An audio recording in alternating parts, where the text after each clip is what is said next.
2023 스타인테크 C테크 시즌 1 네, 파이널 라운드가 시작됐습니다.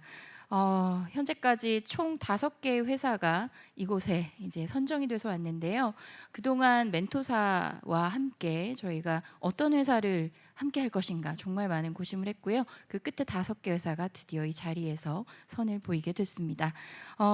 먼저 멘토분들을 소개할까 하는데요. 한 분 한 분 좀 인사를 나눠보도록 하겠습니다. 앞서 세미나를 저희가 했지만 그래도 중심이 되는 분들이기 때문에 순서대로 이야기를 해볼게요. 그리드위즈 류준우 사장님, 안녕하세요.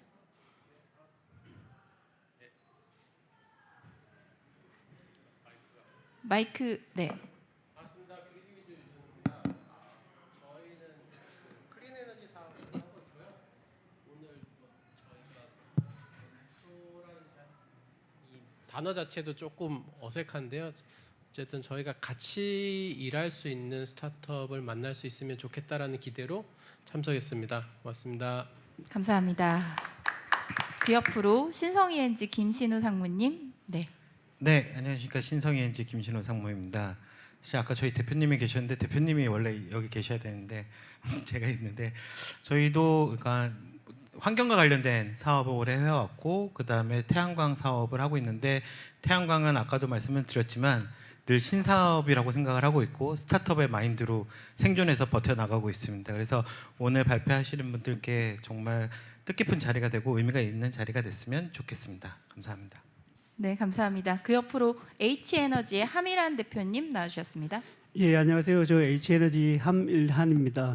저희는 이 재생에너지 시장의 플랫폼으로 이제 사업을 하는 쪽인데요. 그러니까 투자부터 생산, 소비, 거래를 플랫폼으로 일어나게끔 한다. 전개란 거를 플랫폼화 시킨 사람은 하나도 없었었는데 우리가 플랫폼화 시키고 거기에 대한 소유 구조를 우리 개인들이 할 수 있게끔 한다. 석유 재벌이 아니라 그래서 소유 구조를 바꿔보자 이렇게 돼서 저는 수학이나 컴퓨터 공학을 전공한 친구들끼리 모여서 한 것이고요. 이 시텍, 클린텍 이런 분야들이 우리나라에 그렇게 많지는 않았었는데 그래서 이런 자리는 어디든지 가서 서로 얘기도 하고 토론도 하고 이런 자리 너무 좋을 것 같고 앞으로도 많이 있으면 좋을 것 같습니다. 굉장히 응원하고요. 이제 파이팅! 네, H에너지가 어디를 손을 잡아주셨죠? 에코드림. 네, 에코드림 이따 지지 발언 기대하겠습니다. 자, 그리고 오늘 2개의 회사를 손을 잡아주신 회사가 있습니다. 좀 끝에 계신데요. 플랜티팜의 강대현 대표님께서 오셔야 하는데 오늘 부사장님께서 나와주셨습니다. 네. 안녕하세요. 저 플랜티팜의 박용주라고 합니다. 일어나서 안 해도 되는 거죠? 네. 예. 그 플랜티팜도 어떻게 보면은 그 스타트업이고요. 그다음에 저희가 하고 있는 일은 이제 컨트롤드 인바이러먼트 아그리컬처라 그래가지고 이제 스마트팜을 하고 그 중에서도 이제 인도어 버티컬 팜 위주로 하고 있고요. 저는 거기서 그 해외 사업을 담당하고 있습니다. 뭐 좋은 그 스타트업들을 만나가지고선 저는 같이 그 해외에서 큰 사업을 같이 했으면 좋겠습니다. 감사합니다. 네, 감사합니다.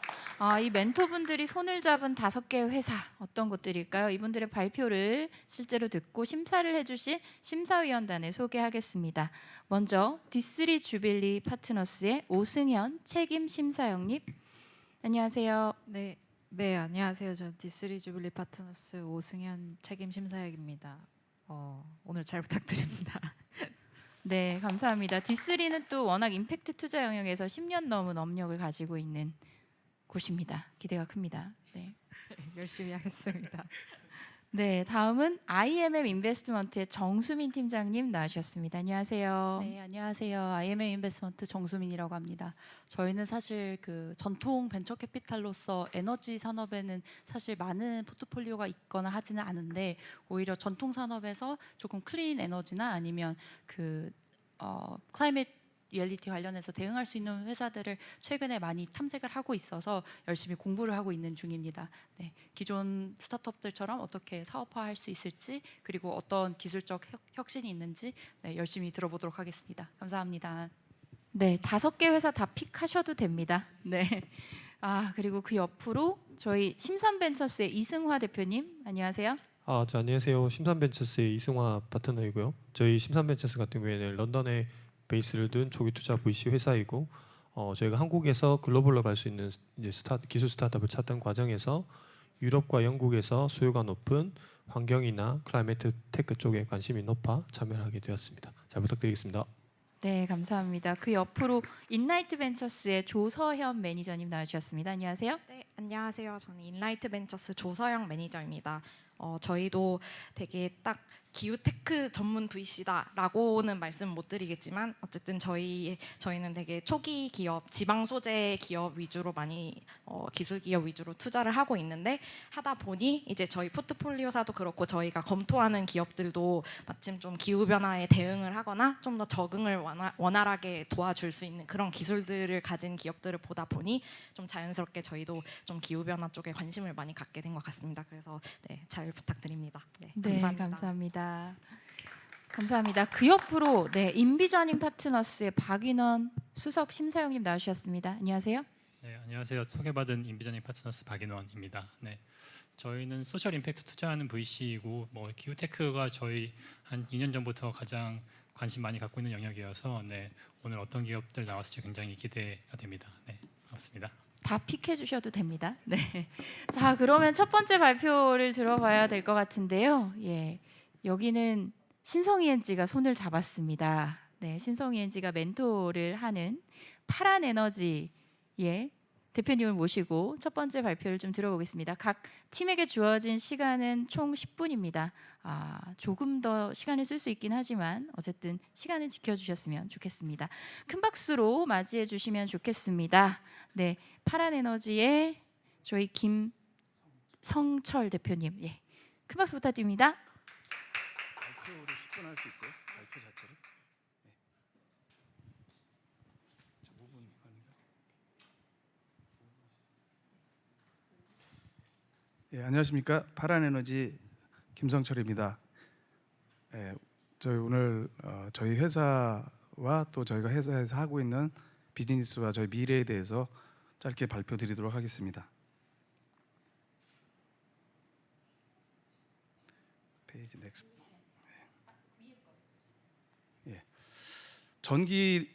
전기는 일반 소비재와 매우 다르고요. 그래서 전기를 소비할 때 어떤 신재생 에너지를 어느 타이밍에 사용하느냐, 또 내가 소비에 대한 어떤 소비 패턴에 대한 조절에 따라서 전기 요금을 절감할 수 있고요.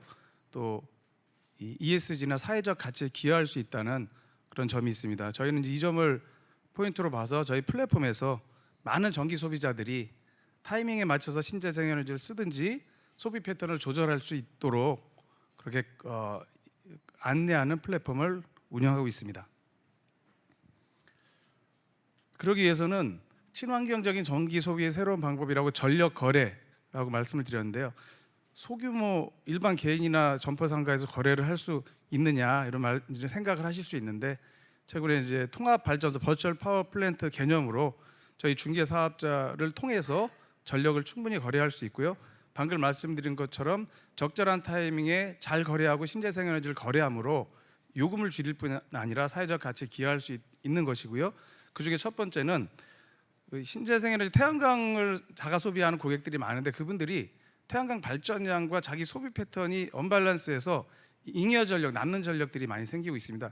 그런 전력들을 저희가 모니터링하고 거래를 대행하는 그런 것이 그 거래가 되겠죠. 일반 개인들도 거래할 수 있다. 두 번째는 에너지 쉼표라고 3년이 됐습니다. 벌써 전력거래소도 운영하고 있는데 소비자들이 태양광이 없더라도 내 소비 패턴을 보고 어느 타이밍에 거래소나 개통에서 요구하는 시간에 소비를 좀 줄여주면 그 양을 저희가 모아서 전력거래소에 거래를 합니다. 거래를 하고 돈을 받고 저희 고객 중에 CU도 있는데 CU에서는 비용뿐만 아니라 ESG 측면에서 많이 활용을 하고 있습니다. 우선 두 가지 말씀드린 것 중에 일반 소비자들이 남는 전기를 거래할 수 있는 구조다라고 보시면 되고요. 저 왼쪽에 있는 그림이 왼쪽 상부에 있는 그림이 신재생 에너지를 자기가 쓰고 남는 전기들이 생겼을 때 그냥 어디다 알려줄 수 없으니까 저희 플랫폼에 등록을 하는 겁니다. 뭐 쿠팡이나 11번가나 그런 내용으로 생각하시면 되고요. 소비자들은 근데 한전 요금이 너무 비싸기 때문에 깨끗한 전기 또 싼 전기를 살 수 있다는 기대로 저희 플랫폼에 접속해서 구매를 합니다. 구매해서 거래가 매칭되면 매칭된 정보가 한전으로 가고 한전은 별도의 청구를 하게 됩니다. 그러면 소비자들은 깨끗한 전기를 쓸 뿐 아니라 요금 절감을 하고요. 남는 전기가 생긴 분들은 한전에서 처리해주는 상계보다 더 나은 비용 절감을 할 수가 있고요. 두 번째는 전력 거래소에 판매하는 겁니다. 저희가 모아서 소비자들이 주택이라든지 점퍼 상가에서 잠시 등을 끈다든지 에어컨을 조절하는 내용들을 다 모니터링해서 저희가 취합해서 전력 거래소에 판매하고 인센티브를 지급하는 내용입니다. 사업은 조금 전에 말씀드린 거고요. 그 사업에 대한 시장은 이상과 같습니다. 최근에 이제 업데이트를 좀 더 할 수가 있고요. 현재 우리나라에 자가 소비용으로 태양광을 쓰는 고객들이 발전량에 대비 소비가 안 맞아서 남는 잉여 전력들의 시장이 이렇게 점점 증가하고 있고요. 발전 단위도 증가하는 것처럼 비례하고 있고요. 특히 공공기관의 토요일, 일요일에 남는 전기, 학교에서 남는 전기 상당히 많이 있습니다. 시장 규모는 이렇고 이걸 소비할 수 있는 고객들도 충분하게 있고요. 두 번째 말씀드린 줄인 전기를 저희가 모아서 전력 거래소에 거래를 해주고 있고요. 시장 규모는 사실은 상당히 큰데 모든 고객 우리나라 전국에 있는 모든 고객 4천만, 3천만 고객들이 다 참여할 수 없기 때문에 저희가 합리적인 수준으로 시장 규모를 축소를 했고요. 또 그 부분은 에너지 쉼표라는 국민 DR 말고 자기 전기 요금을 줄일 수 있는 것과 직결되거든요. 그들의 행동이 인센티브를 받는 거래를 위한 감축도 있지만 그 감축이 전기 요금을 위한 감축도 있기 때문에 좀 포함해서 시장 규모를 적절하게 제시를 드리게 됐습니다. 말씀드렸지만 이제 약간 생소하잖아요. 또 소비자들도 전기 그냥 쓰지 이걸 내가 어떻게 거래하는지 모르기 때문에 저희가 복잡한 것을 다 소비자들이 감안하게 할 수는 없고요. 저희가 앱에서 모든 것이 일어날 수 있도록 처리를 하였습니다. 현재 보시는 파란 이 그림을 보시면 이 내용에서 자기 소비 또 잉여 전력 내가 얼마나 줄여서 팔 수 있는가 하는 화면이 되겠고요. 두 번째는 거래를 위해서는 내가 남는 전력을 얼마에 받아야겠다라고 시장에 올리고 소비자는 그중에 골라서 살 수 있는 그런 앱 화면이 되겠습니다. 조금 전에 보신 것처럼 그런 앱 안에서 원터치로 이루어져야 되는 화면을 보여드린 거고요. 구조도로는 저기 파란 홈이라고 되어 있는 파란 이웃이나 홈이라고 이제 브랜드가 조금씩 바뀌고 있는데요. 그 브랜드에서 그 플랫폼에서 두 가지로 나눠서 말씀드렸지만 그 일들이 같이 일어나고 있습니다. 왜냐하면은 고객이 잉여 전력 남는 전기를 사는 고객도 있지만 자기 소비 패턴을 조절하는 게 동일한 고객이거든요. 그래서 같은 플랫폼에서 일어난다는 그림이고요. 오른쪽은 그 비용이 어떻게 저희가 수익을 어떤 식으로 받는지에 대한 그림입니다. 거래소에서 수수료 또 고객들에게 10% 수수료를 받고 매출은 전체적으로 일어나는 그림을 보여드렸습니다. 개인 간의 거래이기 때문에 그 보안과 투명성 또 효율성을 위해서 블록체인 기술을 고려하지 않을 수 없어서 저희는 처음부터 2019년 이 사업을 시작하면서 블록체인을 고려하고 장착해서 거래를 투명하고 안전하게 하고 있습니다. 이제 두 가지 중에서 첫 번째 말씀드렸던 내 남는 전기를 이웃에게 팔겠다는 것은 사실 현재 법제화되어 있지는 않고요. 광주광역시에서 저희가 2019년 실증 특례를 받아서 거기서 검증하고 있고 그 내용에 대해서 어느 정도 인정에 대해서 2+2 2년을 더 연장받아서 현재 진행하고 있습니다. 실증 특례는 아무리 저희들이 하고 싶어도 한전이 협조해주지 않으면 안 되거든요. 그런 사례가 또 많이 있고 그러나 이 사업에 대해서는 한전이 MOU를 정식으로 체결하고 이번에 신임 사장께서도 MOU 체결해서 저희가 사업을 계속 확대하고 있고요. 내년까지 확대해서 본 제도권으로 놓으려고 하는 게 저희 계획입니다. 예, 여기 보시는 이제 내용들은 한전에서 저희가 그 한전의 특허를 양도받고 한전의 데이터 기반의 사업에 대한 그 수상을 받은 내용들이고요. 그런 내용들은 결국 저희가 안정적인 거래 매칭이라든지 이 사업에 대해서 경쟁력을 갖춰가기 위한 기술적인 알고리즘들입니다. 저희 파란 이웃을 가지고 하고 있는 거래는 2023년까지 계속 성장하고 있고요. 이후에 24, 25, 26 300메가와트/아워까지 하고자 하는 게 저희 구체적인 계획이고요. 에너지 쉼표라고 해서 전력거래에서 팔고 있는 것도 현재 3,800명, 14,000 그래서 50만 명까지 26년까지 하고자 하는 게 저희 계획이고 저희는 고객들이 단순한 공동주택이 아니라 여기 보시는 것처럼 점퍼상가, 지자체와 연계해서 확대를 하고 있습니다. 최근에는 저희 플랫폼을 이용해서 하나솔루션이라는 대기업이 이 사업에 들어왔는데 저희 플랫폼을 활용해서 그 사업을 하도록 협력을 했고요. 그래서 저희 플랫폼에 대해 인정받을 수 있는 기회가 됐습니다. 최근에 전통시장, 소상공인들을 중심의 전통시장도 우리도 이 거래를 하고 싶다. 또 그러기 위해서 어떻게 하면 되느냐 해서 광주의 월곡시장을 중심으로 해서 시작을 했습니다. 예, 이건 중소형 DR에서 조그만 공장들을 대상으로 해서 비슷한 사업을 하는 걸 한 페이지 추가했습니다. 예, 저는 이제 수요 관리 쪽에 공장이나 대형 건물들의 수요 관리가 10년 전부터 시작됐는데 그때부터 계속 하고 있었고요. 그래서 최근에는 그 소규모 고객들을 위한 시장에 진출하게 된 내용이고요.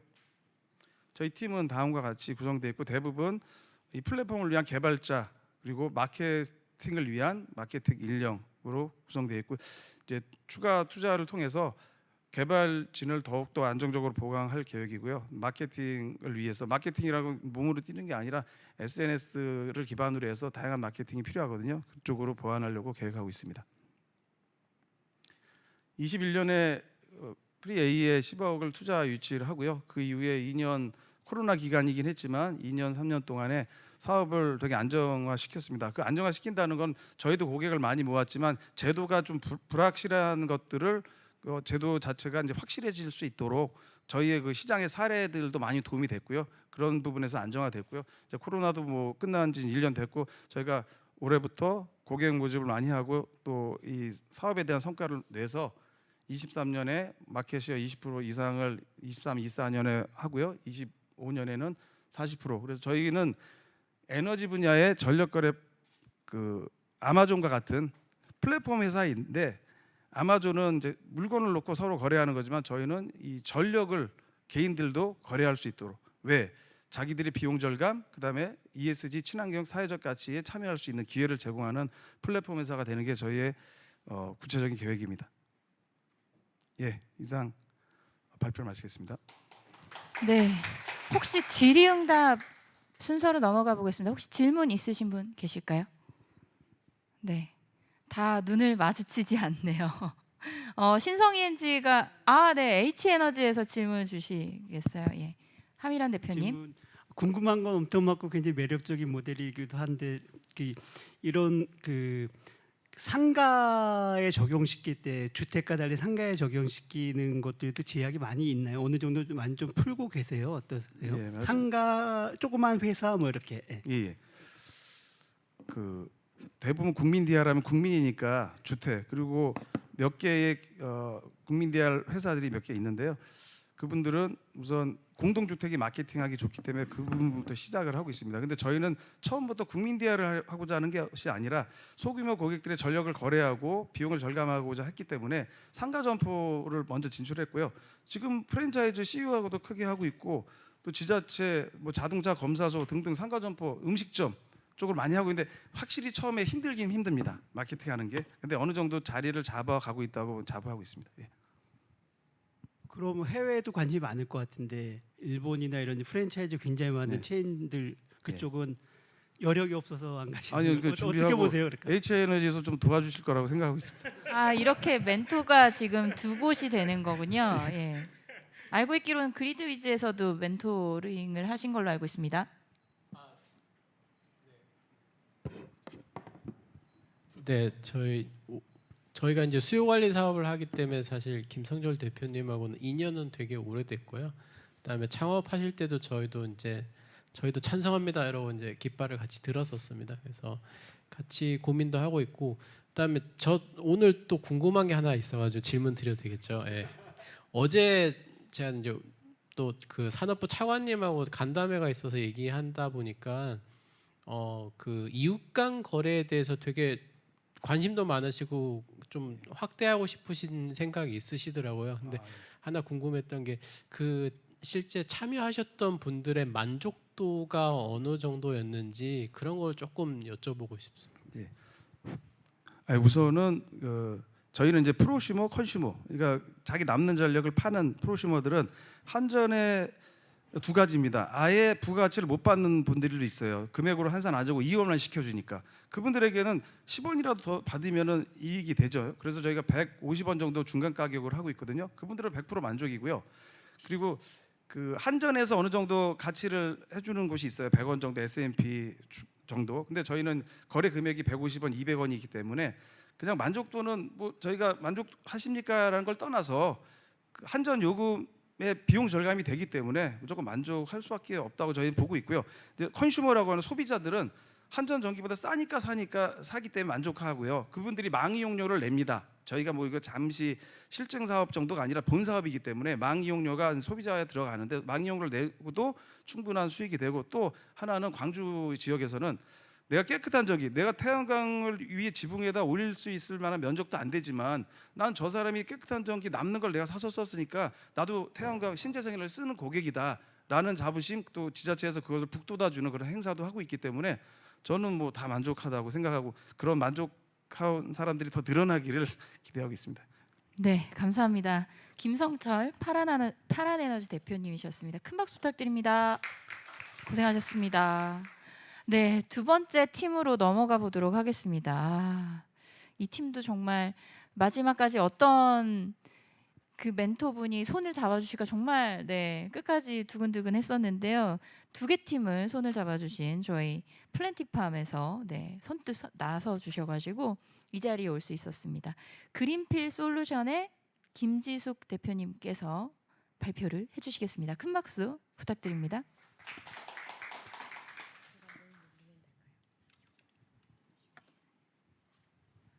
안녕하세요. 반갑습니다. 저는 김지숙 대표님은 아니고요. 김지숙 대표님은 저 뒤에 자리하고 계시고, 저는 기획전략과 운영을 맡고 있는 김영옥이라고 합니다. 반갑습니다. 네. 사실 여기 계시는 회사에 비해서는 사실 저희는 되게 아기 같은 회사인데 이렇게 좋은 프로그램에 선정이 돼서 오늘 저희 서비스를 소개시켜 드릴 수 있어서 너무나 감격스럽습니다. 저희는 리필 밴딩 머신 그린필 박스를 중심으로 해서 그 리필 관리자, 그 다음에 플랫폼을 같이 구성해서 솔루션 형태로 판매하고 있고요. 그리고 직접 친환경 세제를 판매하고 있는 리필 밴딩 머신을 운영함으로써 세제를 제공하고 있는 서비스도 함께 운영하고 있는 회사입니다. 말씀드린 요게 바로 그 그린필 박스인데요. 네, 제가 자료를 좀 바꿔서 드렸는데 예전 자료가 좀 있는 것 같아서 상황에 맞게 좀 설명드리도록 하겠습니다. 저희 키오스크 화면을 조작할 수 있는 상단에 키오스크 화면이 붙어 있고요. 그리고 결제 시스템이 함께 붙어 있습니다. 그리고 8개의 제품이 제공되는 리필 구들이 포함되어 있고, 그 다음에 그 안에 내용물이 적재되어 있는 공간으로 밴딩 머신이 구성되어 있고요. 현재는 상품을 선택하고 결제하고 리필이 완료되는 것까지 원스톱으로 이 밴딩 머신 안에서 제공하고 있습니다. 저희가 사용하고 있는 직접 지금 UI 모습을 보실 수 있고요. 저희 팀은 쓰레기에 대한 문제를 해결하려고 노력했습니다. 지금 저희가 생산되는 플라스틱 쓰레기 제외하고도 사실은 판매하면서 남는 잉여적인 자원들, 그리고 사용하면서 버려지는 일상적인 쓰레기들을 어떻게 하면 줄여갈 수 있을까를 고민했고요. 이 줄여갈 수 있는 핵심적인 모델이 바로 그 생산과 소비 안에 있는 유통 과정이라고 생각했습니다. 그래서 이 과정 안에서 어떻게 하면 쓰레기 없는 구매 경험을 만들어갈 수 있을지 고민하면서 이 서비스를 만들었다고 보시면 될 것 같습니다. 지금은 사실은 굉장히 여러 대체제와 대안들이 만들어지고 있지만 사실은 근본적인 해결 방법은 아니라고 생각을 했습니다. 아까 전에 말씀드렸다시피 생산과 소비에서 나오는 쓰레기들은 여전히 많아지고 있는 상황이고요. 대체제들이 개발되고 있지만 이 솔루션들이 완벽하게 이 환경 문제를 해결할 수 있는 대안이라고 저희는 보지 않았습니다. 그리고 소비자들은 이미 굉장히 많은 관심도가 올라와 있는 상황인데요. 이 관심도가 올라와 있는 상황 안에서 그걸 풀어줄 수 있는 서비스, 대안들이 아직은 없다라고 판단을 했습니다. 그래서 저희는 세 가지 핵심 기능을 기준으로 해서 이 스마트 리필 머신을 개발을 했습니다. 첫 번째는 리필이 반복적인 구매를 통해서 환경 효과를 발생시킬 수 있다라고 믿었거든요. 그래서 제일 중요한 건 접근성이었습니다. 어떻게 하면 사용자들 근접거리 안에서 리필을 계속 반복적으로 유도할 수 있을지를 고민해서 그래서 밴딩 머신의 형태를 취했고요. 두 번째는 위생적인 그러니까 범용성을 갖춰야 된다고 생각을 했습니다. 그래서 그 용기도 그 재사용 용기, 고객들이 리필할 수 있는 재사용 용기도 어느 용기든지 사용할 수 있는 범용성을 띄어야 된다고 생각을 했고요.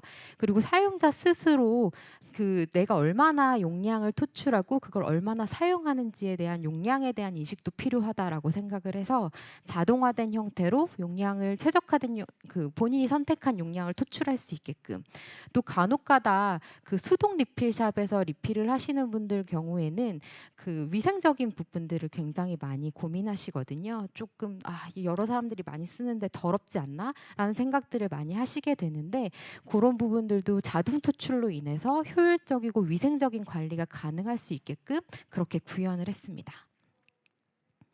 저희는 시장의 기회가 더 많이 생길 거라고 보고 있습니다. 25년도 지금 저희는 약간 소극적인 자세로 좀 취하고 정책적인 부분들이 취해져 있다라고 생각을 하는데요. 이미 유럽은 플라스틱에 대한 과세들이 굉장히 가도화되고 있고 강하게 추진되고 있는 걸로 알고 있습니다. 특히 영국 같은 경우 이미 과세 정책을 시행하고 있고 그 과세로 효과를 어느 정도 효과를 거두고 있다라는 것들을 홍보하고 있거든요. 프랑스도 마찬가지고. 그래서 이런 부분들이 저희 나라에도 분명히 곧 정책화돼서 나타나리라고 생각하고 있고요. 소비자도 아까 전에 말씀드렸다시피 이미 준비는 모두 다 되어 있고 관심도도 굉장히 높고 그다음에 참여에 대한 의지도 상당히 높은데 그걸 풀어줄 수 있는 서비스가 아직 나타나지 않은 활성화되지 않고 있다고 보고 있습니다. 리필 스테이션을 실제로 이용하시는 분들한테 조사를 했고 저희도 필드 테스트를 진행을 하면서 여러 소비자들을 통해서 듣는 이야기가 이런 서비스가 왜 우리 집 앞에 없을까요? 이 근접거리에 어디 가면 이 서비스를 찾을 수 있을까요? 이런 이야기들 굉장히 많이 하시거든요. 아직 이런 대안들이 충분치 않다라는 것들은 저희는 굉장히 많이 체감을 하고 있었습니다. 그래서 저희는 아직은 국내 시장에서는 이런 선수들이 많이 없다라고 보고 있고요. 지금 이제 저희가 리필 스테이션이 운영되고 있는데 대부분 수동으로 운영되고 있습니다. 그래서 알맹상점이라든지 이런 여러 수동 리필샵들을 가보시면 대부분 다 수동적인 형태로 벌크를 설치해서 수동 리필하는 형태로 운영이 되고 있고요. 기본적으로는 개인 사업자들이 소규모 형태로 로컬에서 운영하시는 형태가 굉장히 많습니다. 그러다 보니까 재고나 어떤 재고의 관리라든지 소비에 대한 컨트롤이 좀 관리가 안 되는 경우들이 굉장히 많고요. 브랜드 대기업에서 운영하고 있는 리필 스테이션도 분명히 있습니다. 근데 자동화된 기계를 설치해 놓고 있는데 이 기계 같은 경우는 사실은 반자동인 경우가 굉장히 많고요. 결제만 따로 온라인을 타고 그 다음에 다시 오프라인 형태에서 수동으로 리필하는 형태를 취하고 있는 경우가 굉장히 많습니다. 그리고 다회용 용기를 사용한다기보다 전용 용기를 구매해서 사용하도록 유도하는 형태가 굉장히 많고요. 그리고 아마 아시다시피 대기업 상권 안에, 그러니까 예를 들어서 대기업이 위치해 있는 곳에 좀 이 리필 스테이션들이 많이 있다 보니까 소비자들 입장에서 생활 접점 안에 그 리필샵들이 없는 거예요. 그러다 보니까 반복적인 구매가 굉장히 어렵죠. 그러다 보니까 환경적인 리필이 진정하게 갖고 있는 그 반복적인 구매에서 나타나는 환경적인 효과는 기대하기 어렵다고 보고 있습니다. 해외 시장은 아까 전에 말씀드렸다시피 유럽 시장은 이미 그런 과세 정책들이 강하게 나타나고 있기 때문에 이미 이런 리필 비즈니스나 재사용 비즈니스가 활성화되고 있는 상황인데요. 대표적인 기업들이 여기 칠레에 있는 알그라모, 그다음에 체코에 있는 미와 이 두 가지 회사는 이미 투자 유치가 굉장히 활발하게 진행되고 있고 유럽 시장을 넘어서 미국까지 진출해서 유통업체들과 손을 잡고 이미 유통업체들 안에 입점돼서 리필 서비스를 전개하고 있습니다. 저희는 리필 솔루션 형태로 B2B 시장으로 그 리필 점포, 스마트 무인 밴딩 머신 리테일 점포들을 시장을 타겟하고 있고요. 지금 첫 번째는 저희가 세제로 시작을 했습니다. 세제 프로덕트로 시작을 했지만 앞으로 더 나아가면서 지금 저희가 그 이후에 좀 말씀드릴 텐데 두 번째 그 업그레이드된 기기를 준비하고 있거든요. 그거는 식품 토출이 형태를 같이 가능할 수 있도록 준비하고 있습니다. 그래서 공산품이라든지 곡물 형태의 식품 프로덕트를 좀 진출해서 같이 리필 형태를 서비스하고 싶고요. 그리고 나아가서는 리필 밴딩 머신이 주가 되는 리필 점포를 타겟하고 싶습니다. 현재 저희도 규제 샌드박스 안에 참여하고 있습니다. 지금 저희가 시제품 형태를 개발해서 처음으로 그 세븐일레븐 안에서 시범 사업을 진행을 해봤고요. 그러면서 그 주방 세제 같은 경우는 위생 제품에 속해 있기 때문에 리필 소분으로 서비스를 제공할 수 없습니다. 그러면서 저희가 그 규제 샌드박스 안에서 주방 세제에 대한 카테고리를 먼저 풀어서 지금 서비스를 진행하고 있고요. 그 다음에 그렇게 진행하면서 세븐일레븐 3곳까지 확장한 상태입니다. 그래서 현재는 사당점, 산천점, 장안 현대 홈타운점 이렇게 같이 입점되어 있고요. 필드 테스트를 계속 진행을 하고 있고 그래서 지금 아까 전에 말씀드렸던 두 번째 그 필드 테스트를 기반으로 했던 장점과 단점들을 그리고 저희가 사업화할 수 있는 그런 형태로 고민하면서 두 번째 버전을 개발 준비를 하고 있습니다. 네. 그리고 현재 또 저희가 그 전용 용기를 함께 SK TBN 스톤과 같이 개발하고 있습니다. 그러면서 그 전용 용기에 대한 개발 그리고 수거 프로세스를 같이 구축하는 논의들도 진행하고 있고요. 그리고 솔루션 판매나 렌탈을 전개하기 위한 사업도 지금 스타트를 시작해서 이미 이번 달에는 이마트 24에서도 저희 리필 밴딩 머신을 함께 만나보실 수 있을 것 같습니다. 네, 그 시범 운영 이후에 본격적인 사업화를 위해서 저희가 솔루션을 구축하고 있는데요. 2023년에는 아까 전에 말씀드렸던 두 번째 그린필 밴딩 머신의 버전이 보여지게 될 것 같습니다. 그래서 12월 달 그 시제품 개발 완료를 저희는 목표로 하고 있고요. 내년 1월 달쯤에는 그 양산 이 본격적으로 진행이 될 것 같습니다. 23년도에 이렇게 진행이 되면 24년도에는 저희가 편의점 쪽의 유통 채널을 활발히 확장해 가려고 하고 있습니다. 그래서 이미 아까 전에 말씀드렸다시피 이마트 24와 세븐일레븐 이미 진출되어 있는 유통업체를 기본으로 해서 그 편의점 유통 그다음에 유통 그 마트 유통을 확장해 나갈 예정이고요. 그리고 저희가 추가적으로 지금 컨택하고 있는 곳이 뭐 빨래방 그다음에 주거 시설, 커뮤니티 센터 이런 것들을 컨택하고 있습니다. 그러면서 식품 프로덕트를 활발하게 확장해 나가고 싶고 또 나아가서는 지금 활성화되어 있는 일본 특히 밴딩 머신이 활발하게 운영되고 있는 일본 시장이나 또 유럽 시장에 본격적으로 진출하고 싶은 게 저희 25년도의 목표입니다. 저희는 B2C 모델, 그러니까 세제 판매를 수익을 하고 있는 매출을 주수익으로 하고 있는 B2C 판매 모델이랑 이 솔루션 형태를 같이 판매하고 있는 B2B 모델 이렇게 두 가지 사업 모델이 있고요. B2B 모델 같은 경우는 80% 정도 지금 목표를 하고 있고 B2C 모델은 20% 정도의 목표를 하고 있습니다.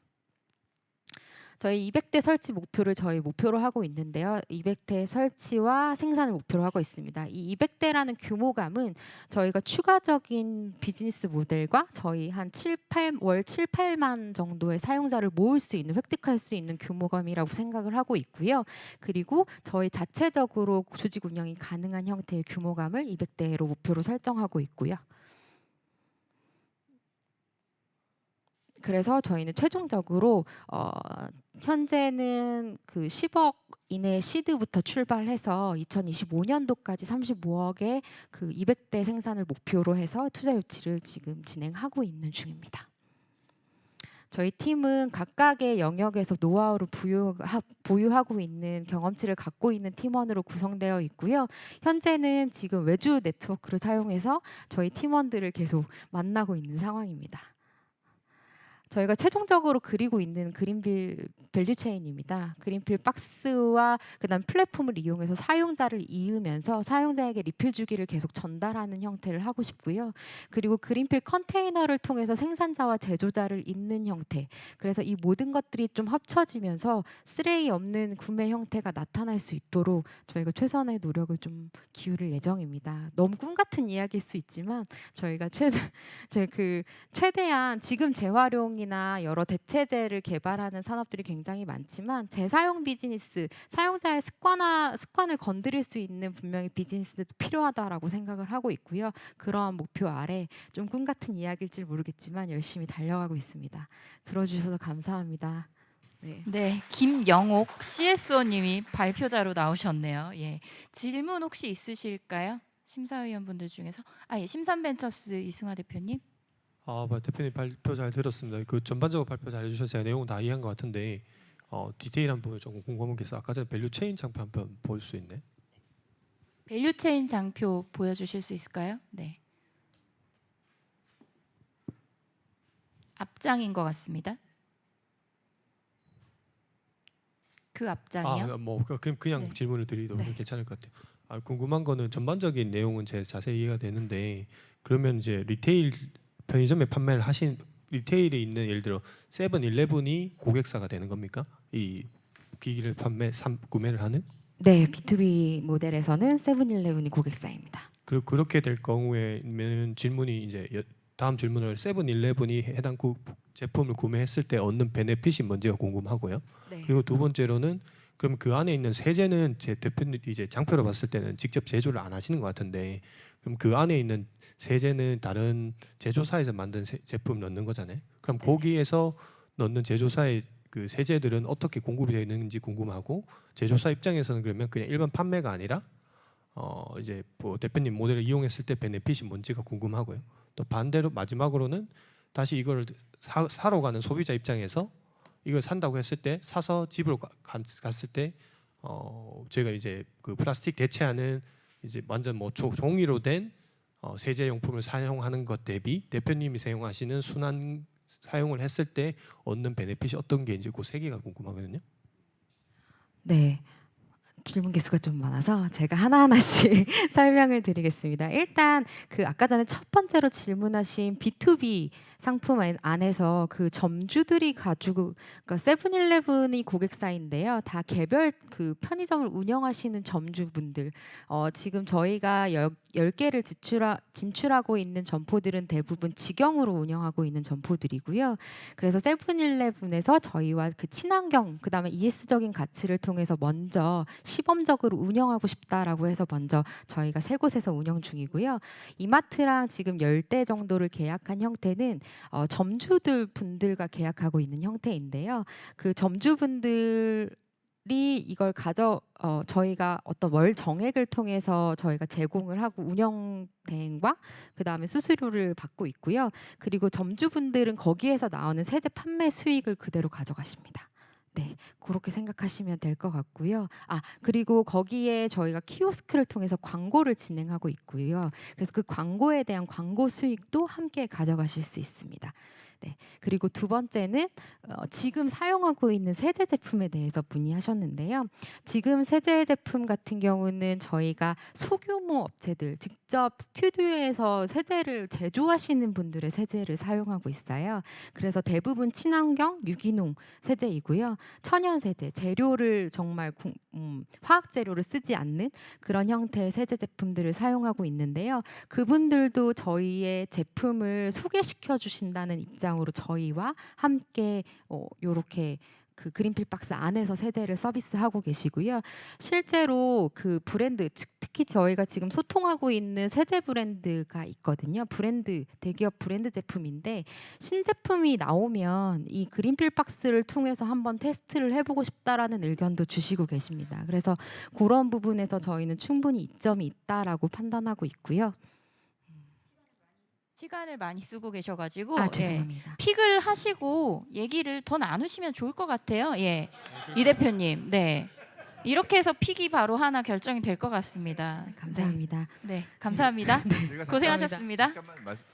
네, 플랜티팜 저희 멘토사 부사장님. 사실 지금 그 질문 드린 얘기가 그 굉장히 핵심적인 건데 사실은 저도 오늘 그 저희 이 처음 만나가지고 이야기를 들어봤는데 지금 그 풀 수 있는 방법은 굉장히 다양합니다. 아까 세제를 제가 보기에는 그 스스로 만들어서 공급을 받거나 기존에 있는 친환경 세제를 공급받는 방법도 있고 제일 좋은 방법은 사실 큰 브랜드 있는 회사가 자체적으로 밴딩 머신을 브랜딩해서 가는 방법도 있고 그다음에 매장에 진출하는 방법도 어떻게 보면은 그 세븐일레븐이 그 회사 차원에서 이미지를 위해서 그걸 집어넣을 수도 있고 점주 입장에서는 어쨌든 이거를 내가 집어넣었을 때 세제를 파는 것보다 그 스페이스에서 매출이 더 나오면 될 수도 있고 사실 저는 그 풀 수 있는 방법이 무궁무진하기 때문에 굉장히 기회가 큰 것 같습니다. 지지 발언을 이렇게 불쑥해 주시다니 정말 감사합니다. 큰 박수 부탁드립니다. 네. 다음 팀이 기다리고 있어서요. 예, 세 번째 팀을 한번 이 자리에 모셔보겠습니다. 엔츠, 네, 박광빈 대표님 모셔보겠는데요. 여기는 멘토로 그리드위즈 류준 사장님께서 손을 잡아주셨어요. 너무 감사드리고요. 네, 큰 박수 부탁드리겠습니다.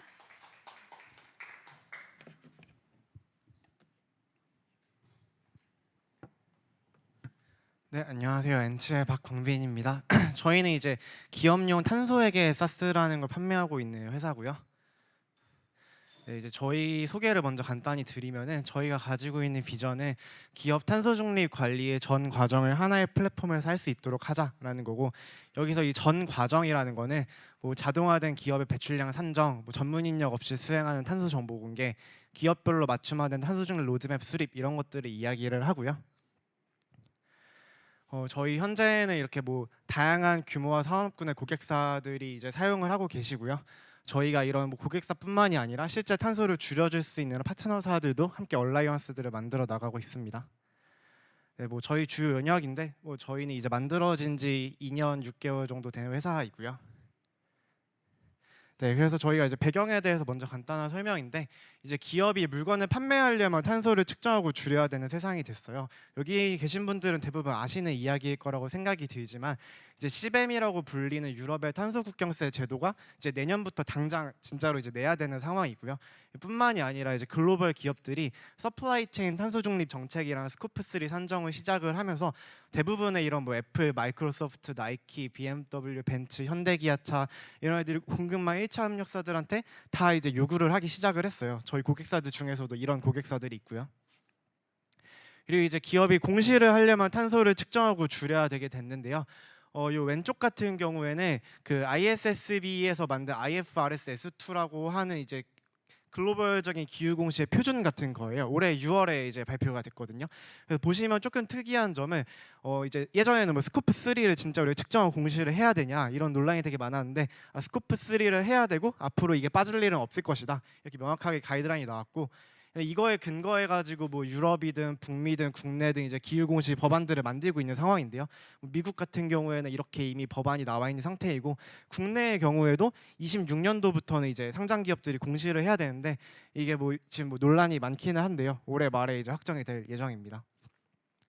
그리고 이제 기업이 돈을 빌리고 투자를 받으려면 탄소를 측정하고 줄여야 되는데 이제 앞으로 이제 금융 거래 같은 것들을 하기 위해서도 이제 이런 탄소 리포트를 내야 된다는 이야기고요. 뭐 이제 최근에는 정부 사업 입찰에 참가하기 위해서도 필요한 경우들이 생기고 있고요. 그래서 이제 모든 기업은 탄소 회계를 시작으로 해서 탄소 중립을 관리해 나가야 되는데 기업들이 뭐 거래처에 물건을 팔거나 뭘 하거나 할 때 뭐 명세서 아래에 저런 정보들을 적어서 이제 리포팅을 해줘야 된다라는 이야기이고요. 저희는 요거를 좀 이제 쉽게 할 수 있게 도와주는 솔루션을 판매하는 회사다 이렇게 이해해 주시면 될 것 같습니다. 그래서 기존에는 기업들이 이거 하는 방식이 내부 인원이 엑셀을 통해서 데이터를 수집하고 관리하고 외부에 이런 뭐 빅4라고 불리는 그런 컨설팅 펌들이나 이런 환경 컨설팅 펌들한테 일회성으로 이제 대응을 하는 방법들이었었고요. 저희는 이거를 탄소회계 시스템을 이용해서 지속 가능한 관리의 영역으로 가지고 오고 싶다. 이게 저희가 하고자 하는 일이고요. 저희 이제 서비스 소개인데 그래서 뭐 탄소 배출량의 측정, 공유, 분석, 감축, 거래까지 기업이 탄소 중립을 데이터로 측정하고 관리할 수 있는 솔루션을 추구하고 있고요.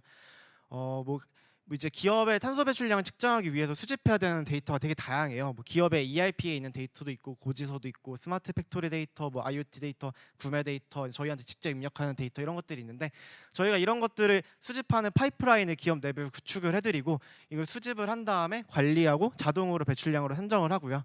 그래서 스코프 1, 2는 물론이고 3까지 배출량으로 자동 산정해서 관리한다는 이야기이고 이 데이터를 이용을 해가지고 뭐 CDP, ISSB, TCFD 이런 다양한 글로벌 표준에 따른 리포팅을 만들어 드리고요.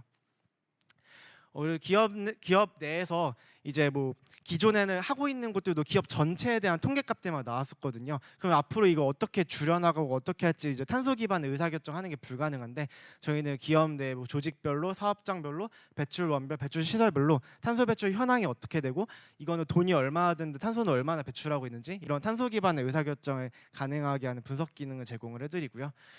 또 이런 목표를 세우는 것들도 기업들한테 되게 어려운 일인데 저희가 데이터 기반의 탄소 중립 로드맵을 설정을 하고 이행 후 검증까지 함께하는 일들도 하고 있습니다. 이런 감축 프로젝트들도 저희가 연결해드리고 있고요.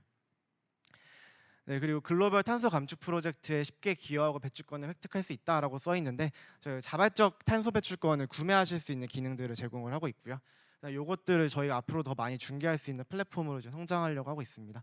그래서 뭐 저희 구축 도입 프로세스에 대한 이야기인데요. 뭐 최소 2주 만에 구축해가지고 배출량 다 파악해서 리포팅까지 할 수 있다. 뭐 이런 이야기이고 저희가 이제 최종적으로 그리고 있는 비전인데요. 저희 이제 기업 탄소 중립 관리의 모든 것을 책임질 수 있는 솔루션을 완성해 나가고 있고 먼저 기업 고객이 탄소 중립 관리를 하려면 일단 측정해야 되잖아요. 그래서 저희의 탄소액의 사스를 만나게 되고요. 그럼 측정 관리하고 뭐 리포팅하고 분석하고 저희 이 결과를 토대로 저희의 파트너사들 이런 감축 솔루션 사들을 연결해드리고 배출권도 뭐 거래하실 수 있게 해드리고 이 모든 것을 기업에게 턴키로 전달을 하는데 이거를 엔치의 탄소액의 사스가 중심으로 확보를 해가지고 공급을 하겠다 이렇게 이해해 주시면 될 것 같습니다. 감사합니다. 네. 시간을 너무 알짜게 쓰셨는데 네. 질의응답을 받겠습니다. 네. 신성희 엔지 김신우 상무님. 네.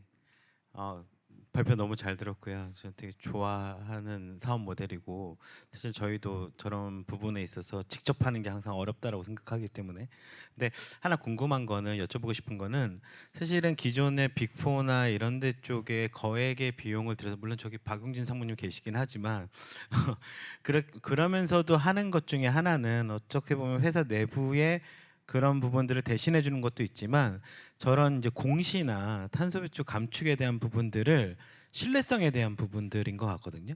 그러니까 어떤 이슈가 생겼을 때 이거는 회사 내부 책임이 아니라 회계법인에서 잘못 그런 것들을 검증하고 신뢰성을 준 거야라는 책임의 회피의 비용이 상당히 억 단위로 올라간다라고 보는데 엔치에서는 그런 신뢰성이나 이런 부분들은 어떻게 해결하시는지 궁금합니다. 이거를 그 일반적인 회계, 그러니까 진짜 그 재무 회계 있잖아요. 그거랑 똑같은 관점으로 봐주시면 될 것 같은데 우리가 재무 회계도 이제 글로벌하게 뭐 IFRS라고 하는 어떤 회계 표준이 있고 뭐 제가 회계를 하든 기업 내부 인원이 하든 회계 법인이 하든 그거대로 한 다음에 진짜 그거대로 잘 됐고 거짓말한 게 없는지를 나중에 감사를 받잖아요. 이것도 똑같아요. 저희가 탄소 회계를 하든 빅펌에서 하든 어디서 하든 이제 GHG 프로토콜이라고 하는 글로벌적인 가이드라인에 대해서 이제 측정을 하게 되어 있고요. 근거 자료도 마련하고 그다음에 저희도 제3자 검증이라는 거 받고 그들도 제3자 검증이라는 거 받게 됩니다.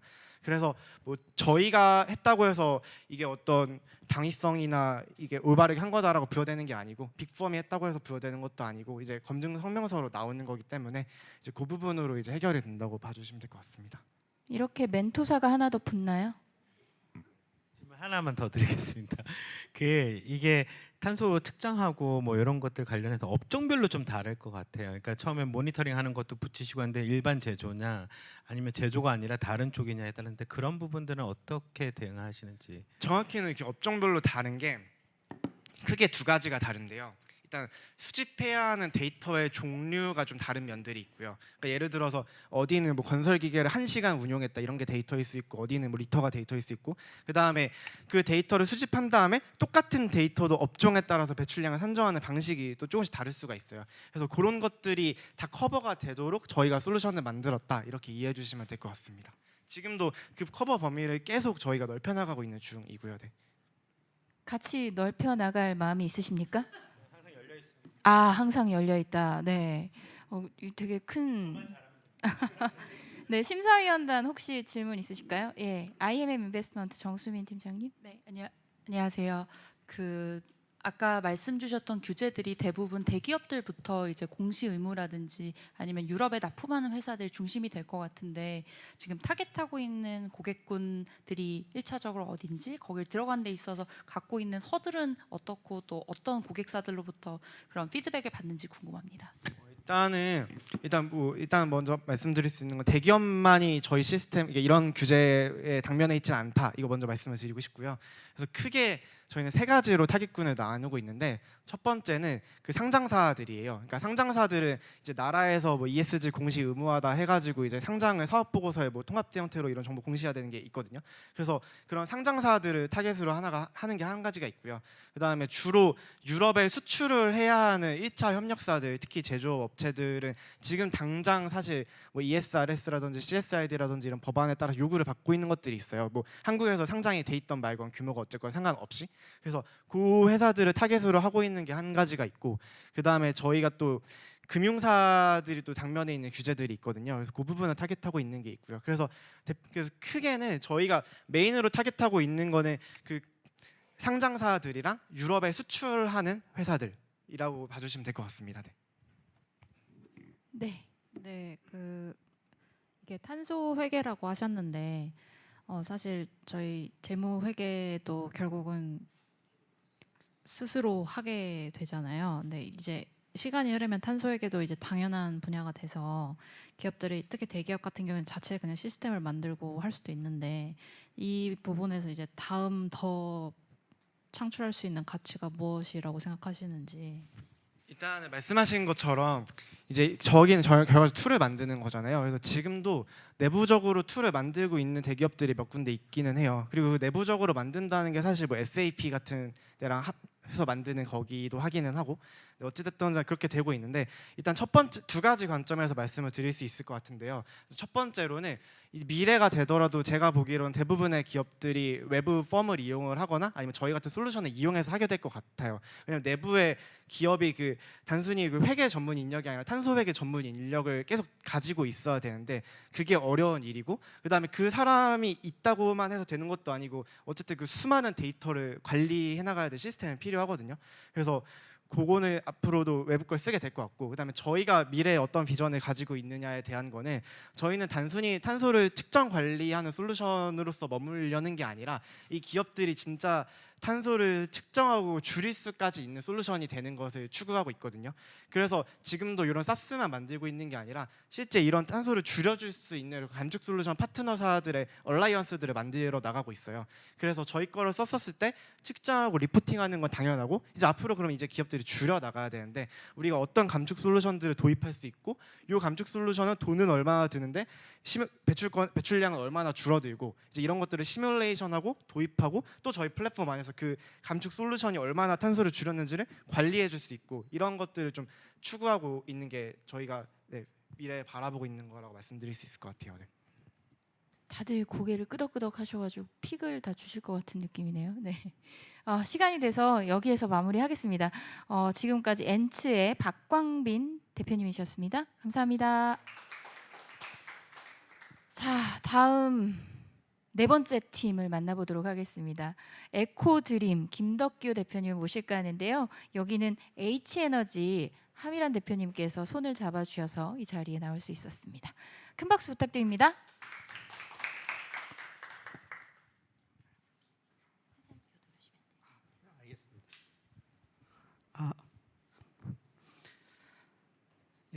시작하도록 하겠습니다. 반갑습니다. 저희는 페페트병을 활용한 친환경 재활용 소재 플레이크를 제조하는 기업입니다. 기후 테크다 보니까 아무래도 에너지 분야가 많은 것 같습니다. 하지만 기후 테크 분야 중에서는 이 5대 분야 중에서 저희는 이제 에코테크로서 재활용을 통한 환경 보호로서 이제 기후 테크 부분에 있는 기업입니다. 그동안 우리나라는 이제 생산 제조 폐기의 이제 선량 경제에서 이제 생산 제조 재활용의 지속 가능한 성장을 추구하는 이제 순환 경제로서의 이제 전환을 추구하고 있습니다.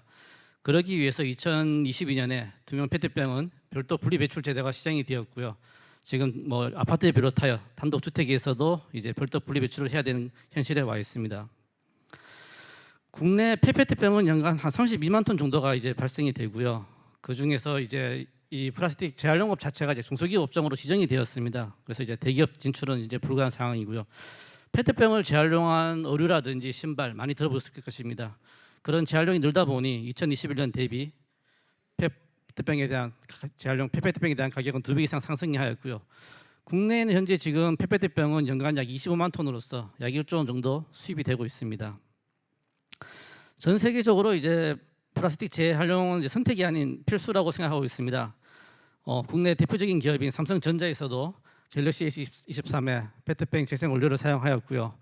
환경부에서는 2030년까지 플라스틱 30% 사용을 목표로 하고 있습니다. 국내는 연간 약 32만 통의 이제 페페트병이 발생하고 있고요. 그 중에서 실제 고품질로서 재활용은 약 3만 통, 9%만이 되고 있습니다. 그 이유는 이제 혼입이라든지 재활용이 되고 있지 않아서 그런 상황이고요. 그런 가운데 제가 오늘 전남 광양에서 왔습니다. 전주, 저희 전남, 광주, 제주에는 페트병을 재활용할 수 있는 공장이 없습니다. 그래서 저희 광주, 전남에 있는 페페트병들은 경기도, 경상도로 가서 현재 재활용이 되고 있는 것이 현실입니다. 환경부는 이제 페트병을 재활용하기 위해서 보툴이라고 페트병으로 다시 페트병을 만드는 법안을 마련하였습니다. 한국 코카콜라에서는 금년 5월달에 재생 플라스틱 10%를 사용한 코카콜라를 출시를 하였고요. 롯데 칠성음료, 국내 맥주 판매인 오비 맥주까지도 재생 플라스틱 사용을 현재 발표를 하고 있습니다. 이제 페트병은 무색 무라벨 시대가 될 거고요. 환경부는 2025년도까지 재생 페트병을 10% 이상 사용한 페트를 사용하는 목표로 하고 있습니다. 이제는 플라스틱의 패러다임이 저희는 바뀐다고 말씀드릴 수 있습니다. 이제는 재활용을 하지 않으면 물건을 판매할 수 없는 시대가 오고 있습니다. 저희는 이러한 페페트병을 재활용을 위해서 이제 페트병을 회수하면서 바로 즉시 분쇄를 하는 더 그린이라는 이제 분신 머세를 이제 개발을 하였고요. 기존의 이제 업체하고 이제 운전 방식을 말씀드리자면 기존에는 이제 B2C로서 유상 한 개당 10원씩 유상 수거 방식이지만 저희는 이제 무상 수거로서 현재 호텔에서 나오는 객실에서 나오는 페트병을 수거하고 있습니다. 이러한 바로 페트병 플레이크를 이제 가지고 수거를 하다 보니 기존 자원화 공정 대비 약 60%의 자원화 공정 생산 향상 및 경제적, 환경적 가치를 확보할 수 있었습니다. 국내 재활용 시장은 약 2조 원 규모이고요. 저희는 최소 규모로서 남부 지역만 규모를 잡았을 때도 10%만 잡아도 2천억 원 이상의 시장을 가지고 있다고 저희는 보고 있습니다.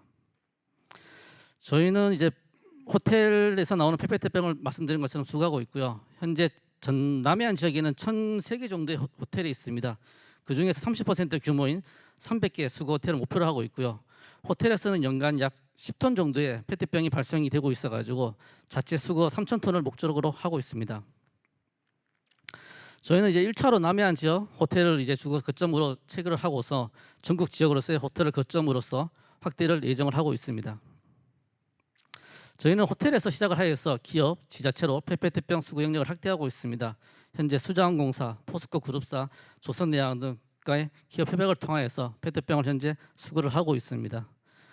저희는 현재 금년 5월달부터 저희 21년 저희 4월에 창업을 해가지고요. 저희 2년 6개월 정도 됐는데 페트병 수거는 금년 4월에 시작을 해가지고 현재 약 35개 협업 파트너가 있고요. 지금까지 약 32만 개의 페트병을 수거를 하였고요.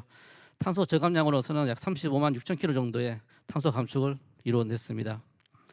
저희는 앞서 말씀드린 것처럼 호텔 자체 수거 약 3천 톤, 그다음에 호남, 제주 지역에서 나오는 지자체에서 나오는 수거량 7천 톤을 합쳐가지고 호남에서 페트병 플레이크 연간 10,000톤 규모로서 호남 플레이크 제조 1위 기업을 목표로 하고 있습니다.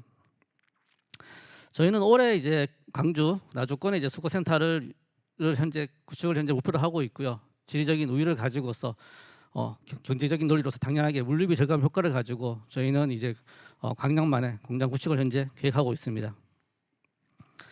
저희는 2025년 이제 말씀드린 것처럼 페트병 생산 1만 통을 현재 구축을 계획을 하고 있고요.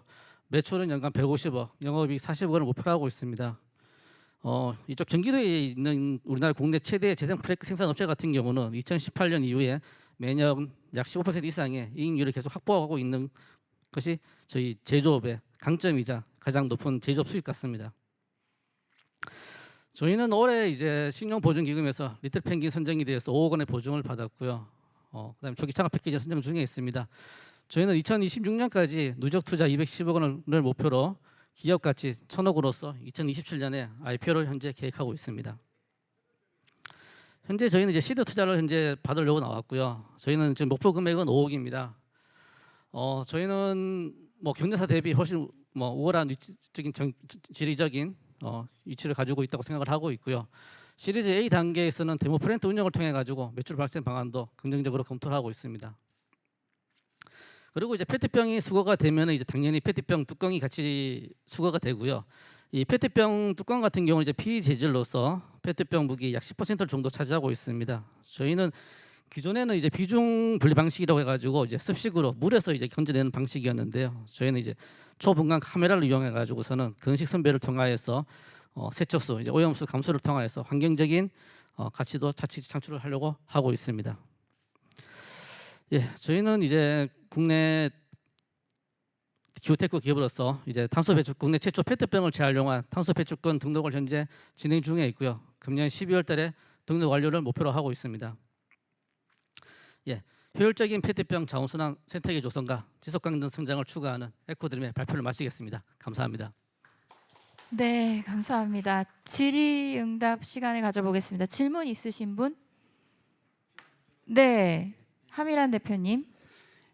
저는 그 클린이라는 건 굉장히 돈이 되는 시장이라고 생각하고 있거든요. 근데 대신에 클린은 돈이 되는데 그 불편함을 개선해야 되잖아요. 그래서 궁금한 거 질문부터 하면은 저 분야 제가 한 거는 제가 예전에 모 그룹에 있으면서 저 시장이 굉장히 엄청난 시장이란 건 아는데 결국은 불편함을 제거해야 되잖아요. 이거 뭐 지금 처음부터 제거되진 않는데 어디를 제거하려고 하는지 얘기에 대해서 빠르게 지나가다 보니까 정확하게 전달은 안 된 것 같거든요. 나는 어떤 문제를 제거해서 돈이 되는 이 시장인데 불편함 때문에 안 되는 건 내가 이거 제거했다. 페트병 재활용 같은 경우는 이제 이 저희 환경적인 부분은 기후테크도 마찬가지고 이제 제도적인 부분이 사실은 이제 같이 움직이는 것 같습니다. 그래서 이제 금년 8월 달부터 국내 생수 판매 1인 3다수는 이제 무라벨의 생수만 이제 생산을 하고 있고요. 이런 식으로 무라벨이라든지 자연적인 뭐 그다음에 제도적으로서 2025년까지 환경부에서 10% 재활용이라는 목표를 가지고 있기 때문에 기업 입장에서는 안 따를 수가 없는 것이 현실이 되었고요. 예. 그렇기 때문에 뭐 저희는 당연하게 그런 부분이 자연스럽게 제도화 적용이 되면서 뭐 자연적으로 해결이 될 거라고 생각하고 있습니다. 하나만 더. 요거는 준비는 안 되셨을 수도 있는데 질문이기도 하고 궁금하기도 하고 풀어야 될 문제기도 하는 것 같은데 결국은 저는 저게 경제성 갖추는 시기가 경제성이란 거는 여러 가지 변수가 있는데 유가가 올라서 저게 경제성이 있을 수 있는 시선이 있을 거고 규제로서 비용이 높아져서 하는 시기가 있는데 양쪽으로 혹시 얘기를 해줄 수가 있으세요? 예. 이제 플라스틱 자체가 이제 석유 원유에서 뽑아내다 보니까요 원유 변동에 있는 부분은 뭐 있는 것 같습니다. 하지만 지금 현재 기준으로 말씀드리자면은 이제 페페트병을 자체 이제 수거가 되었을 때는 이제 720원인 것이 가루로서 프레이크 가공이 되면 이제 기준으로 1,500원이고요. 이게 펠릿이 되면 2,400원입니다. 그리고 앞서 말씀드린 것처럼 특정 기업을 말씀드리지 않겠지만 국내 1위 기업 같은 경우는 2018년 이후부터 지금 현재 5년 동안 제조 이익 기준이 연간 15% 정도면은 물론 뭐 바이오 산업하고 비교할 수는 없다는 걸 알고 있습니다. 하지만 안정적인 수익 구조를 가지고 5년 동안 이상 있다는 걸 말씀드리고 싶습니다. 멘토님의 질문이 너무 날카로워서 네. 근데 궁극적으로는 좋은 질문이었던 것 같아요. 네, IMM 인베스트먼트 정수민 팀장님. 그 지금 남해안에 있는 호텔들을 첫 번째 타겟으로 하고 계신데 원래 저 남해안과 그 저 전남 요 지역에는 저 페트병을 하는 그 업체가 없었던 시장이고 이제 최근에 갑자기 늘어나고 있는 상황인 건가요? 사실 이제 2022년부터 페트병이 분리수거가 되면서요. 저희 전남에서 당연히 이제 페트병을 분리수거를 하고 있고요. 그 분리수거를 코로나 시절에 이제 뭐 어머니에 이런 데서 이제 광주에 있는 아파트에 계신 분들이 열심히 수거를 했더니 광주에 있는 페트병이 울산으로 가고 있고요. 전라도에 있는 페트병이 경기도로 와서밖에 재활용이 되지 않다 보니 주민들이 우리가 페트병 모아가지고 다른 지방 갖다 주려고 했냐라는 의문도 많이 들고 있고요. 그리고 이 시장 자체가 이제 파이가 커지기 때문에, 그리고 지금 현재 제주도에 같은 경우는 이제 대한시럽이라는 곳에서 페트병을 수거하고 있는데 제주도가 관광지다 보니까 재활용업을 서걸 안 내주고 있습니다. 그래서 제주도에 있는 페트병이 녹동으로 와서 경기도로 운송이 되고 있고요. 그래서 저희가 호남 지역에 공장이 차려지면은 작년에 경리학적으로 논리로서 제주도에 있는 페트병부터 해서 저희 호남, 광주 호남에 있는 페트병은 저희가 재활용이 가능하다고 보고 있습니다. 네, 인비저닝 파트너스 사장님. 네, 그 페트병 같은 경우는 뭐 상대적으로 선별도 좀 쉽고 좋은 고품질의 재활용품도 많이 나오고 뭐 사용처도 많이 있어서 꽤 현재로서도 그 재활용 좀 시스템이 잘 갖춰진 걸로 알고 있는데 그런 상황에서 저희가 좀 추가적으로 제공할 수 있는 가치가 뭔가가 좀 궁금한데, 제가 이해하기로는 그 현장에서 머신에서 바로 분쇄를 하기 때문에 뭐 물류비가 줄어든다 뭐 그런 측면인가요? 아니면 다른? 예, 맞습니다. 네. 예, 저희도 이제 흔히 말하는 이제 택배 차량 1톤 트럭을 가지고 재활용업 자체가 이제 사람들한테 불만 안 되기 때문에 감춰져서 이렇게 운반이 돼야 됩니다. 그래서 저희도 이제 흔히 말하는 택배 차량에서 운반을 하고 있는데 페트병 자체를 아무리 찌그려도 1톤 트럭에 150kg 이상 실리지가 않습니다. 하지만 저희처럼 분쇄를 해서 실다 보니까 저희는 한 600kg 정도까지 실리더라고요. 그래서 타사 경제사 대비 약 4배 이상의 물류 수수비를 아낄 수가 있던 점이 나왔습니다. 그리고 지금 현재 많은 이제 페트병에 대해서는 현재 많은 뭐 오류라든지 그런 부분도 있지만은 현대 엔지니어링, 기아 자동차 등 이제 모든 산업재 자체에서도 이제 적용이 되고 있습니다. 그래서 저희는 저희가 페트병을 재활용을 하는 공장을 차린 이후에는 이제 페트 밴드라고 있습니다. 기존에 이렇게 산업재에 보면은 그 스틸 밴드 많이 아실 것입니다. 그걸 대체할 수 있는 페트 밴드 공장도 현재 지금 검토를 하고 있고요. 저희가 있는 제가 지금 오늘 전남 강릉 같은 경우는 이제 포스코 강남 제철소를 기반으로 해가지고 2차 전지부터 해가지고 약 4조 4천 정도 투자가 되는데 공업 지역이기 때문에 저희 페트 프레이크에 대한 산업재 적용은 더욱더 활성화될 거라고 생각하고 있습니다. 네, 시간이 돼서 여기에서 마무리하도록 하겠습니다. 감사합니다. 네, 에코드림까지 만나봤습니다. 이제 마지막 기업이 남아 있는데요. 멀리 경상도에서 와주셨습니다. LMP 농업회사법인 박은호 대표님을 모시고 이야기를 들어보겠습니다. 멘토로 플랜티팜에서 손을 잡아주셨습니다. 감사합니다. 이야기 들어보겠습니다. 큰 박수 부탁드립니다.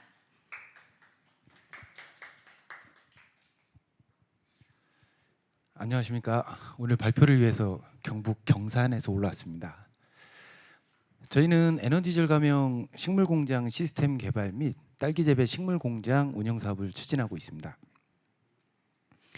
여러분들도 잘 아시는 것처럼 기후 변화로 인하여 식량 문제가 이슈화되고 있습니다. 따라서 이로 인하여 식물 공장 시장이 미래 농법의 대안으로 각광받고 있습니다. 하지만 이런 식물 공장이 에너지를 많이 소비하고요. 재배 작물이 엽채류로 한정되어 있다는 것입니다. 이로 인해서 많은 식물 공장 업체들이 에너지로 인한 운영비와 엽채류 재배로 인한 채산성 부족으로 어려움을 많이 겪고 있습니다. 이런 문제를 증명이라도 해주듯이 농업계의 애플이라 불리던 에어로팜을 비롯해서 앱하베스트, 칼레라 같은 업체들이 줄줄이 법정 관리를 신청을 하고 있습니다. 하지만 이런 상황에서 딸기 식물 공장을 운영하는 미국의 OEC는 식물 공장의 성장 가능성을 입증해 가고 있습니다. 이런 상황에서 저희가 추진하는 사업은 에너지 절감을 위한 LED 조명 기술을 적용한 LED 조명 기술과 시스템 제어 기술, 그리고 친환경 무농약 재배 기술을 적용한 식물 공장에서 고부가치 작물인 딸기 재배를 통해서 유통 및 판매하고 식물 공장 시장이 확장됨에 따라서 제품 및 시스템을 판매하는 것입니다. 이러한 사업을 추진하기 위하여 저희가 보유하고 있는 기술은 에너지 절감을 위한 그 재배 작물 최적 파장을 구현한 LED 조명 기술과 식물 공장의 최대 장점인 고밀도 재배를 가능하게 하는 이동식 재배대 시스템, 그리고 식물 공장 환경 제어 기술과 친환경 무농약 재배 기술을 보유하고 있습니다. 저희가 보유한 기술로 식물 공장 운영을 통해서 확보한 데이터베이스 중 지난 3년간 전력 사용량 데이터를 보시면 고품질 딸기를 생산하는 생산량이 동등 수준 이상이면서 에너지를 매년 10%씩 절감해 왔음을 보실 수 있습니다. 또한 저희 보유 기술과 타 경쟁사 국내에서 가장 큰 딸기 식물 공장을 운영하는 N사와 비교해 봤을 때 동일 재배 수량을 40%의 공간에서 에너지를 60% 이상씩 절감하면서도 유통 가능한 고품질의 딸기를 생산하고 있습니다. 저희 보유 기술로 재배한 국산 품종 서량 딸기는 최소 당도가 12브릭스 이상으로 여름 딸기는 물론이고 겨울 딸기 서량 품종과 비교해도 품질이 우수합니다.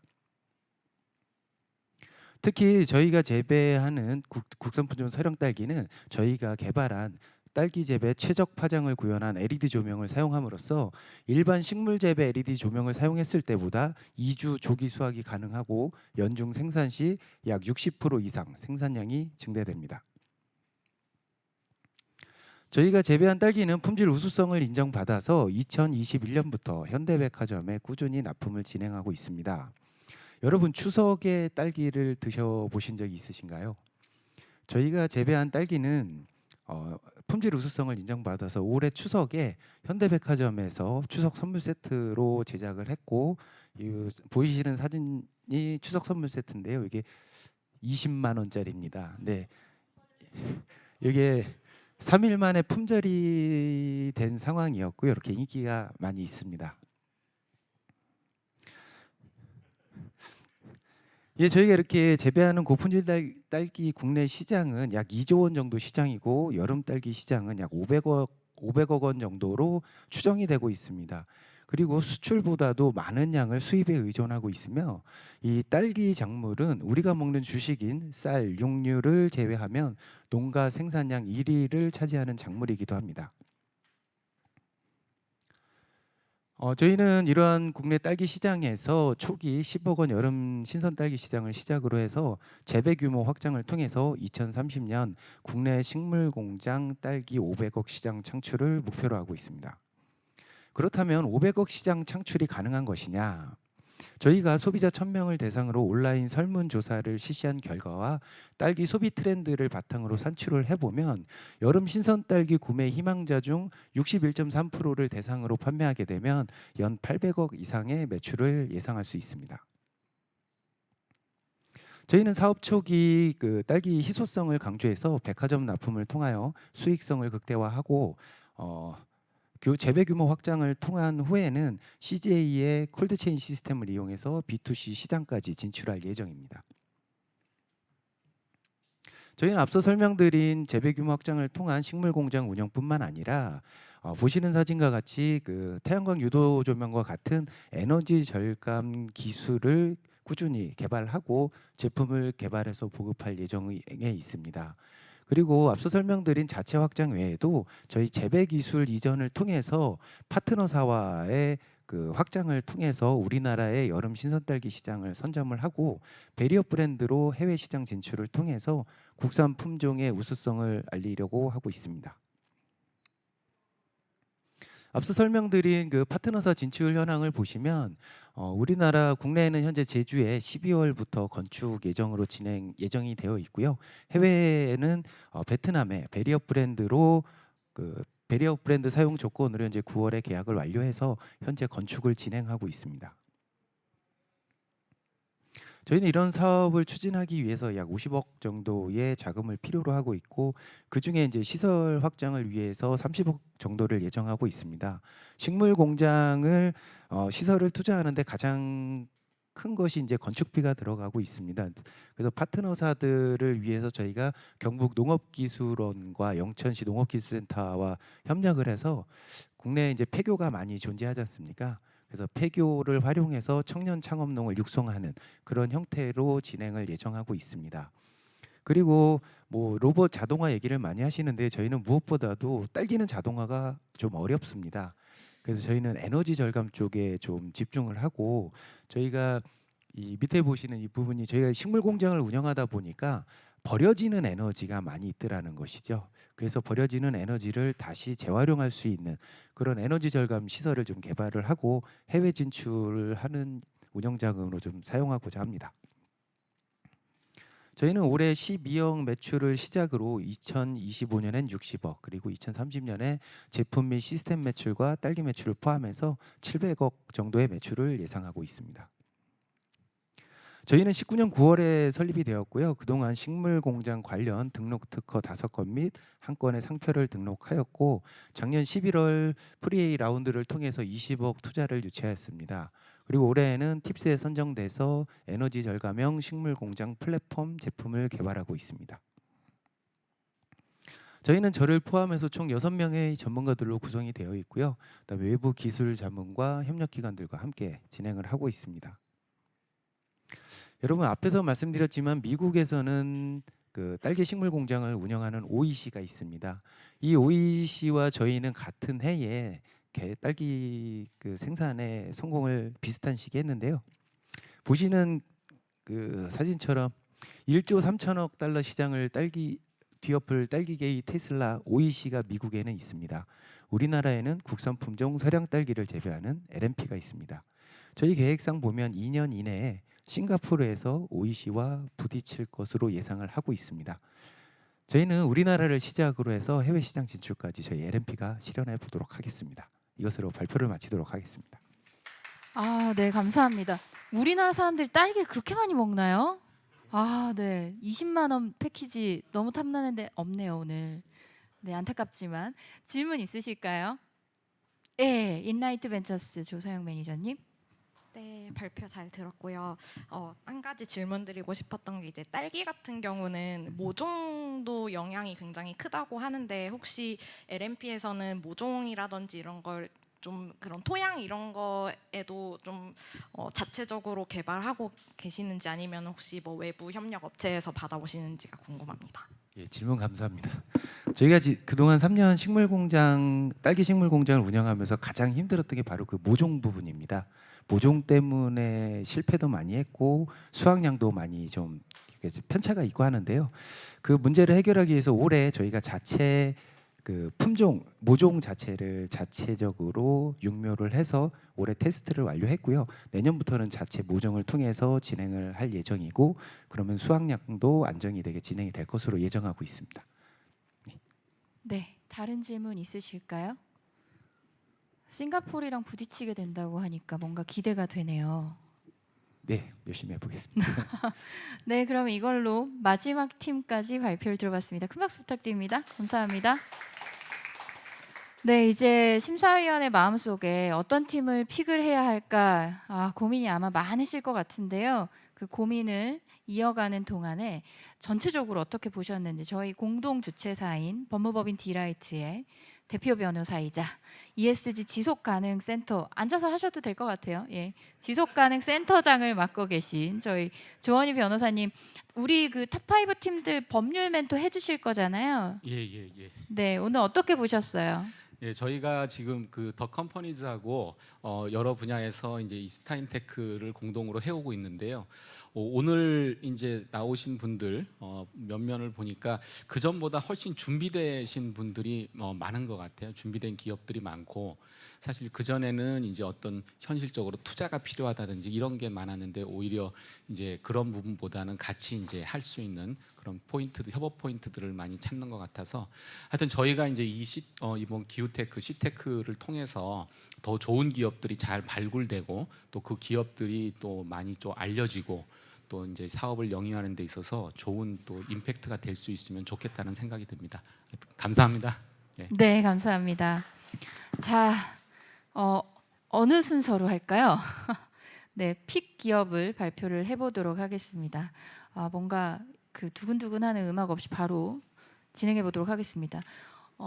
가나다 순으로 할지 앉은 순서대로 하겠습니다. 그러면 박인원 인비저닝 파트너스 수석 심사영님부터 픽 기업을 발표 부탁드리겠습니다. 뭐 한 가지 확인하고 싶은 거는 저희 투자사가 한 명 있는데 거기는 뭐 괜찮습니다. 네. 상관없나요? 네. 하나만 뽑아야 되나요? 아닙니다. 여러 개 뽑아도 되고 5개 팀 다 뽑아도 됩니다. 네. 네. 알겠습니다. 네. 저는 뭐 개인적으로 에너지 쪽 관심 많기도 하고 뭐 전반적인 뭐 발표 내용 고려했을 때 저는 엔츠하고 파란 에너지 두 개 뽑겠습니다. 네, 엔츠 파란 에너지 축하드립니다. 네, 마이크를 인라이트 벤처스의 조서영 매니저님께 드리겠습니다. 혹시 5개 다 뽑으면 어떻게 되는 아 건가요? 진짜요? 예, 아니요, 박수 부탁드립니다. 네, 지금 인라이트 벤처스 5개 다 가나요? 잠시만요. 저도 지금 대표 파트너님께 전화 드려야 되나요? 아니요. 저도 2곳을 그러면 네, 2곳. 하겠습니다. 네, 저희 LNP랑 LNP 축하드립니다. 네, LNP랑 저희 에코드림 에코드립 축하드립니다. 네, 5개 다 하셔도 돼요. 네, 심삼벤처스 대표님께 말씀드린 겁니다. 자, 심삼벤처스 이승화 대표님. 저는 그 엔스코프랑 LNP 보겠습니다. 엔츠와 LNP? 엔스코프, 엔츠 맞습니다. 네. 네, 엔츠 벌써 지금 엔츠 3표 네. 나온 건가요? 축하드립니다. LNP 두 표 받으신 거죠 지금? 네, 축하드립니다. 다음 IMM의 정수민 팀장님 몇 개인가요? 네, 저도 대세를 따라 2개를 네, 2개의 픽이군요. 네. 네, 저도 시장의 그 시급성 이제 곧 다가올 시장이라는 걸 조금 더 많이 공감했던 엔츠. 엔츠, 엔츠, 네, 모든 지금 내분의 심사위원님. 네. 다음은요? 그리고 그 호남권의 재생 페트병 플레이크 공장을 설립하실 에코드림 축하드립니다. 네. 자, D3 주빌리 오승현 심사위원님 손에 땀이 나는데요. 몇 개인가요? 네, 저 2개고요. 저도 네, 2개. 네, 저는 LNP랑 LNP 축하드립니다. 네, 파란에너지 하겠습니다. 파란에너지 축하드립니다. 네. 중복픽이 나와서 뭔가 마음이 뿌듯한데요. 5개 인라이트 벤처스 5개 한번 가시죠. 네, 인라이트 벤처스가 5개 픽입니다. 감사합니다. 제목에 가장 헤드에 올라갈 것 같아요. 예. 이렇게 5개 팀 다 나오셨는데 너무 감사드리고 수고해주신 심사위원분들 감사드리고요. 멘토분들 앞으로 사업 확장을 위해서 계속해서 손 잡아주실 것으로 기대하겠습니다. 2023년 네, 스타인테크가 새롭게 마련한 C테크 시즌 1 이걸로 오늘 파이널 라운드를 끝으로 이 탑 5가 앞으로 어떻게 성장할지 계속 이야기 나눌 수 있도록 하겠습니다. 이것으로써 세미나와 스타인테크 시즌을 모두 마감하겠습니다. 감사합니다.